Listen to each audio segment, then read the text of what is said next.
Hello, it's Rhea. Wherever you are, whatever time it is, I hope you are enjoying yourself. A couple disclaimers here.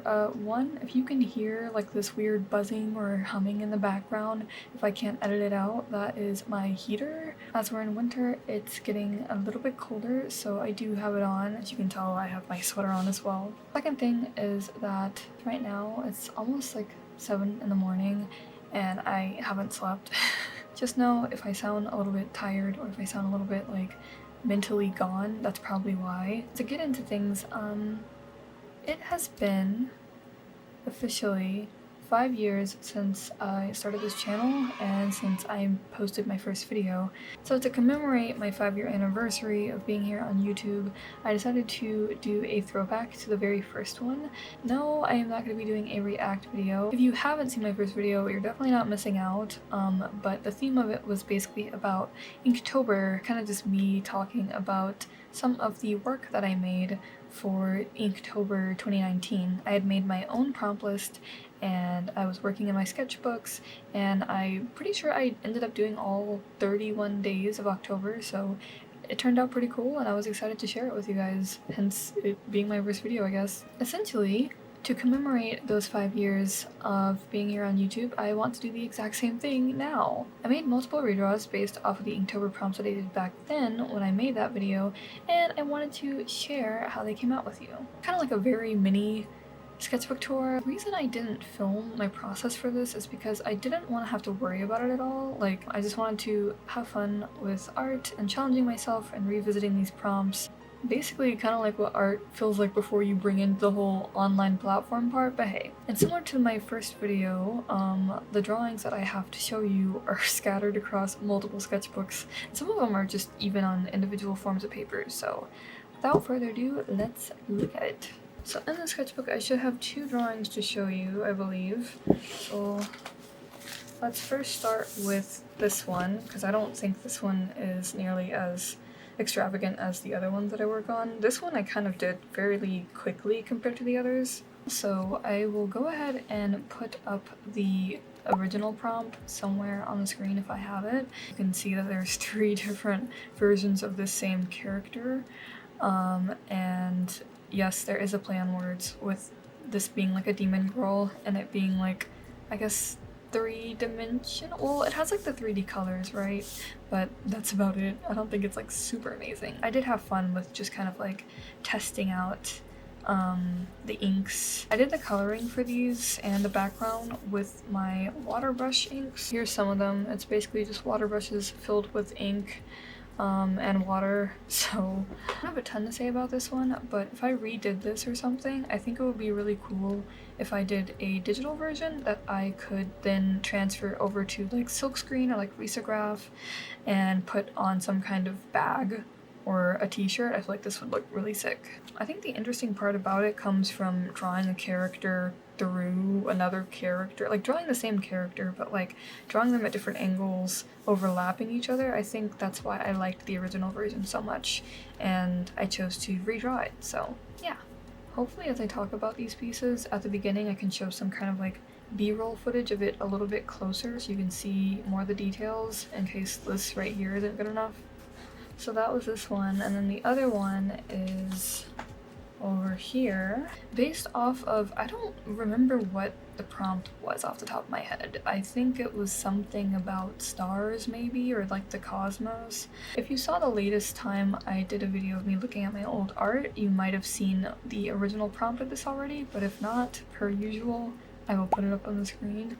But I feel like with this drawing, this was whenever I began to start diverging from the original like concept more and more, or like the original drawing, because they started to become less of like redraw. I mean, all of them are redraws, but they kind of become more and more like their own original things instead of me actually redrawing something that already existed.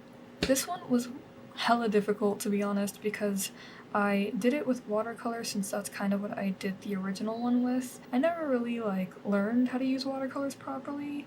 I just kind of would like enjoy using them here and there, but I never used them consistently enough. I'm definitely trying to work on that now and improve, but this was definitely one of those like tough situations. I think the biggest issue in regards to using watercolor was that whenever I was working on this and I was trying to create this like galaxy background, which you'll notice quite quickly as I show these, I really do enjoy a good galaxy type background or something like that. I just enjoy the cosmos and all of that. It's just a part of me, I guess. Difficulty in putting this together with watercolor especially came from whenever I tried to do the background, because I used too much water, I'm assuming. This paper is for mixed media, but it was definitely like buckling like crazy, and I was like, oh god, what have I done? Also, this person is one of my OCs. His name is Mira, and I think in the original one, I don't know if Mira was an official character by then. He might have been, but I think whenever I drew that, I was somewhat thinking about him, but not entirely. But this time around, I was like, yeah, I'll just make this be him. Oh, another challenge aside from watercolors is the fact that this is a very limited color palette, and that's a really interesting thing to play with. I did mock this up digitally, and if I have the picture, I'll put it up somewhere. But this like yellow blue, oh my gosh, it was so difficult, especially with watercolors, and I wish it came out better, to be honest. I don't hate it. I feel like it's alright. I definitely think it's way cooler and intriguing than the original one that I had, for sure. The blues are quite beautiful, and I'm so thankful to colored pencils. I don't typically use them, but they definitely helped in like cleaning things up and making it look a little bit more together. So yeah, that concludes this sketchbook. I only did 2 drawings in this one, and the others are in my current one. So this is my current sketchbook, where I have some more illustrations. I think I have 4 in here.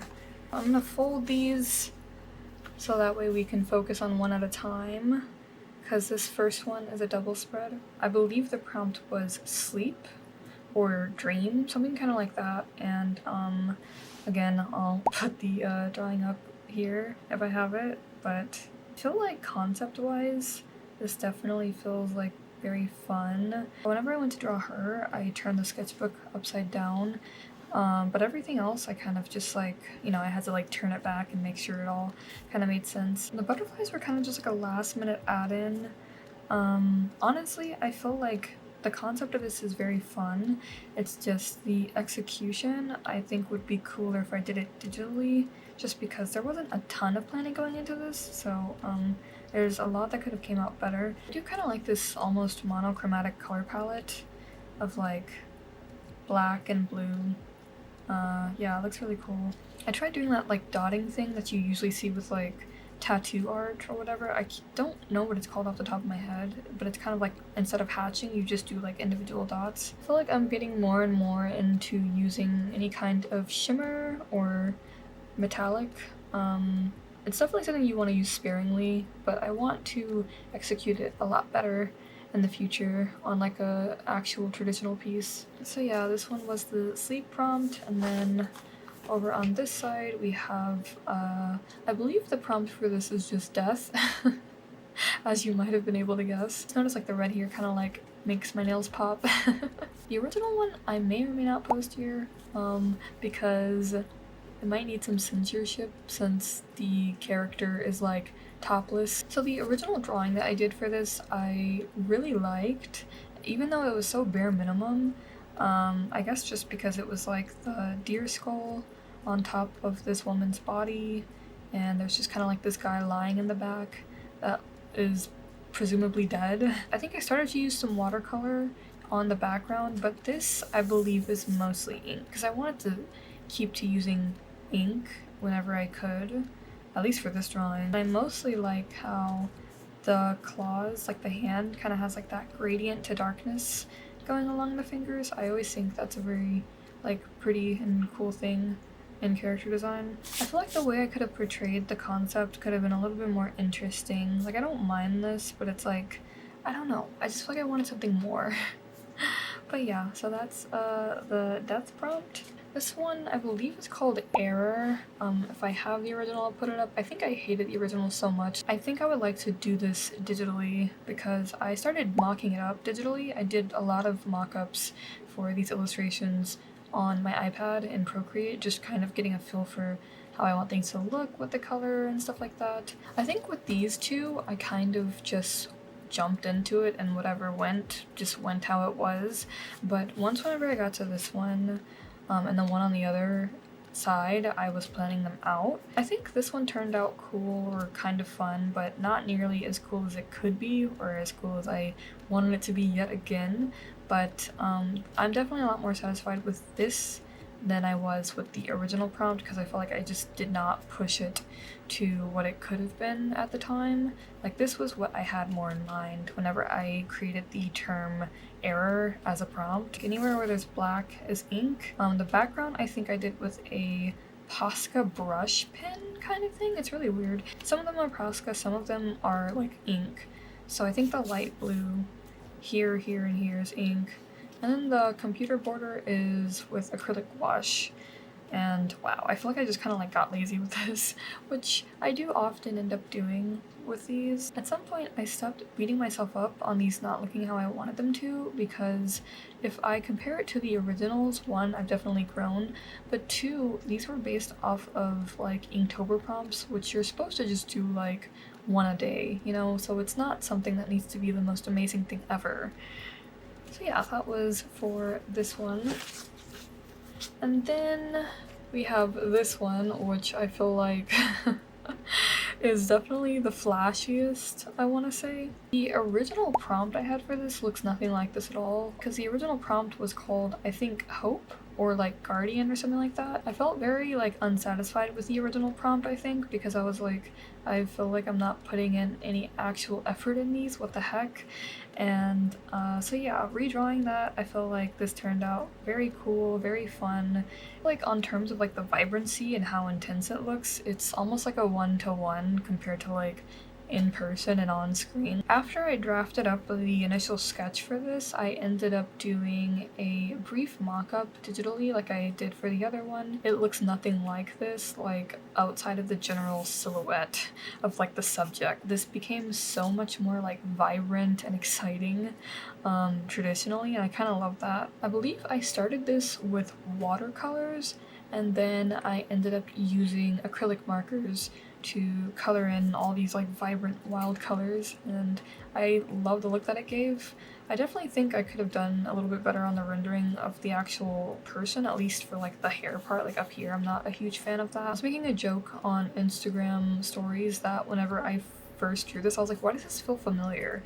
And then I was like, oh my gosh, this looks exactly like the Howl's Moving Castle screen cap of like whenever Howl is like holding the star before he like eats it or something. I don't know, it's been a while since I watched it. But despite me being sad about this not being super original of an idea, I do think like how obnoxiously vibrant it is just kind of pleases my soul. Once when I got around to like all these little sparkles and details and stuff, I was on a call with my friend who lives overseas in Korea now, and so we were just on like a really long call, and I was just like listening to her while like doing all these individual little dots and stuff, so that's probably how I ended up getting so lost in the sauce, but I'm glad I did. It turned out very cool. So these two and these as well, that concludes the drawings that I did in this latest sketchbook that I've been working in. So now here we are, we have 2 drawings left to show. As I have this Canson paper here, that is what these next 2 drawings will be on. I really enjoy using this paper. I have yet to have any qualms about it. This paper only has 20 sheets in it, and I bought it like ages ago, but I've really enjoyed using it so far, so I might end up getting it again if it's still around. These 2 are by far the biggest illustrations, and I have not done large illustrations in a while, so normally I like working in like a typical 6" by 8" type of like drawing, so doing this was definitely intimidating, but I enjoyed being out of my comfort zone. I think it paid off a lot. Before I show this first one, I'll go ahead and put up the picture of the original one first, and that was by far my favorite drawing out of all the Inktober prompts that I did. I just thought it was really cool and exciting, even though there was so much about it that I felt like could have turned out better. I think I just really liked that I pushed myself to do something more than just like a small doodle or something. The prompt for this one is called Deep Sea, and I think this one might be my favorite one that I've drawn this time around as well. So here is how the final updated version turned out. And again, this is really large paper, so you're gonna have to bear with me. I'm not gonna be able to show all of it comfortably, I guess, but I'll put the b-roll footage, so no worries. Also, yeah, unfortunately, the masking tape that I used, it definitely did not hold up because the ink went past the borders and it kind of looks very horrid. Worst case scenario, I could just retape it down and then paint white over where it's been like bludgeoned by the ink. Don't get me wrong, this definitely could have came out better, but I feel like knowing that I did this is kind of crazy because ink is such a scary medium to try using. Sometimes it can be so unpredictable. This turned out a lot better than I expected, considering I haven't really used ink like this before. The fact that this entire drawing is like mostly just black ink and water and just like different forms of water control, I guess, and pigments from the ink. Of course, with the prompt being deep sea, this is a character kind of based off of like the anglerfish. I also think it's funny because if you see most of my art, you might not expect me to draw anything like this, but I definitely enjoy it. I know this piece is a little bit more like dark and odd and unnerving probably, especially like with like this eye opening in the middle or whatever that is. But I don't know, I just take fascination and things like that, and yet I'm like a total weenie whenever it comes to like actual horror movies and stuff. Oh, also I can probably put up the digital mock-up that I did somewhere at some point. I think that also kind of helped me plan out how I wanted this to look. Because I was actually going to end up shading the hair as well, and instead of just leaving it white, but the more that I worked on it, the less I felt like I should do that, because then I would have to try to figure out the lighting, and obviously that is a whole can of worms in itself. I definitely need to do lighting studies because I was not comfortable with trying to tackle it here. I think in the digital version I tackled it a little bit better, but still. Yeah, I don't know what else to say. I enjoy it, even though, again, there's many things that could have been improved. I think it just looks really sick and awesome, especially compared to the original that I loved. I love this even more, so yay, something that I don't hate. So yeah, that was the deep sea prompt, and finally we have this drawing here for the prompt planetary, and per usual, if I feel comfortable with it, I will put up the original drawing here if need be. This drawing looks nothing like the original, like at all. Genuinely not even close. And even just putting this one together took so much. Oh my goodness, but I do really enjoy like the overall energy to it. It was really brain-racking to try and figure out the composition, because all I did was create one thumbnail and I was like, that's really cute, I'm gonna just go for it. And the thing is whenever I work on these bigger pieces, I overthink even more than I normally do because it's a larger illustration, so I feel like it has to be like the best thing I've ever done. So there's all this pressure and it just causes me to overthink. And no matter what, I think it turned out pretty cool. I went back and forth on this so much digitally, especially because I was like, oh my gosh, this would look really sick if I did it as a digital piece as well. So I was diving into that and I got lost in the sauce and it was too much. So I had to like reel it back in just so that way I could finish this traditionally so I could finally post this video.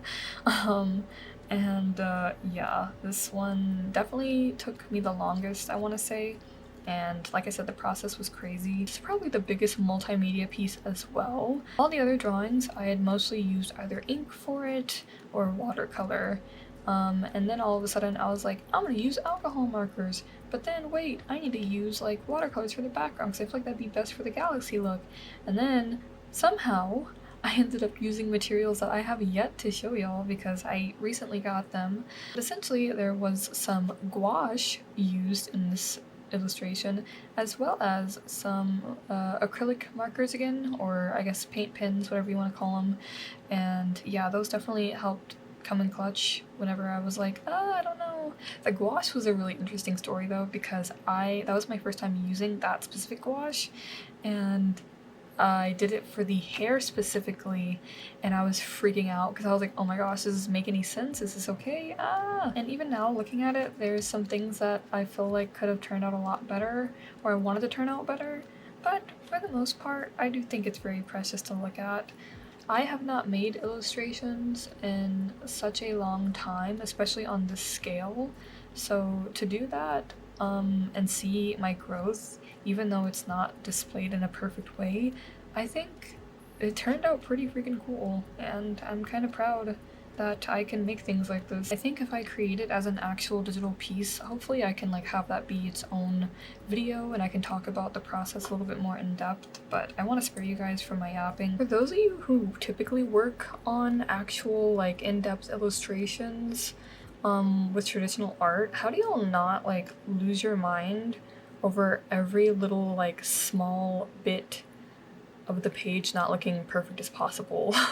Because that's something that really gets to me. Again, I love the contrast of like the energy in both of them, but hey, this is me. Like, this is me as a person. Also, just like mediums in general and like how they work together, things that can help benefit me whenever it comes to working on traditional art. I'm very much like looking forward to diving into that more. I will still continue working on digital art as well. It's just, this has been such a interesting exercise, and yeah, I feel like this one might end up scaring y'all, so I will put her away, or I'll put her behind this one, and we can just close out with this. Some things that I learned about this experience. One, I need a freaking light box. The amount of things that could have came out a lot cleaner and just a lot more coherent and all of that. My planning system, I feel like, could have been a lot better if I had some kind of light box or way to do a digital sketch and transfer it to traditional paper.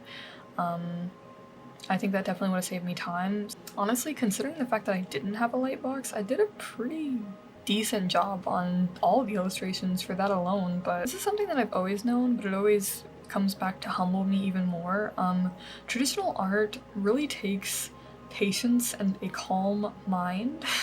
Also, this kind of goes hand in hand with the lightbox thing, but the better that you want a drawing to come out, the more planning is needed. And I feel like I learned that even though I didn't have a lightbox, digital artwork, using some kind of digital platform like my iPad and Procreate, like whatever you can do to create like a mock-up or like some kind of guide for how you want the traditional artwork to look, I think that is very helpful, which is something that I always say, no matter how a traditional piece comes out, there's no need to fret about it too much because you can always do it digitally. But as for some other things, I feel like I've grown quite a lot, even if it's hard to realize sometimes, like not just in art, but also with just filming and making videos. I mean, it's definitely got a lot better. So with all this growth, I feel like if people weren't really interested in what I had to show back then, hopefully things are a little bit better now. Honestly, I'm just thankful that I even have this current amount of people subscribed to me now, because like despite it being fairly low compared to how long I've been at YouTube and putting together these videos, it's definitely my highest number across all social media, and it's been very sweet to me that like people cared enough to click a button that's kind of like saying, yo, wouldn't mind seeing more of your stuff, dude. Keep up the good work. But yeah, I hope that I can continue on and make both of us proud, whether if I continue to share my art online with you guys or if I just fully go off grid and enjoy making art by myself. Even though some part of me would love to be dramatic about this very slow growth I've had in this process of me making YouTube videos and wants to be like, maybe I'll never come back, I've already filmed like 3 videos lately to make up for the lack of content for the past couple of weeks, so who knows. I am just addicted to the creation, it seems. I've learned a lot. Hopefully you've enjoyed at least one of my, 145 videos now? This might be the 145th video, that's crazy. Oh, that's so crazy. You know, I never changed my bio. I think my bio still says something about like me being in college or something. And again, that was like 4 years ago, so I don't know what. Anyways, thank you guys for being here, and I hope that this journey heads towards something bright and wonderful and exciting that I can share with you guys, and we can all just like, you know, continue to go on, make things even if it's just like one person finds some kind of like special moment from any of my content, I feel like my existence in this universe would be for a moment like that. But not to get sentimental, my throat is like dying and it's almost 8 a.m. now, so I need to lay face down for a little bit. I'm sure I'll catch you guys around next time. As always, thank you guys so much for watching today's video. If you enjoyed your time here today, you can let me know by leaving a like. If you're interested to see more of my content, you can check out my other videos and subscribe. For reference, if you're new, I am Rhea or Etheria, and I like making art and art-related content on my channel. I do tend to post weekly videos, and if you would like more timely updates, you can probably just continue to follow me here. I do have a Blue Sky and an Instagram and other social media that I'm ghosting, but till next time, once again, thank you guys so much for watching, and I wish you a nice rest of your day and or week. Take care.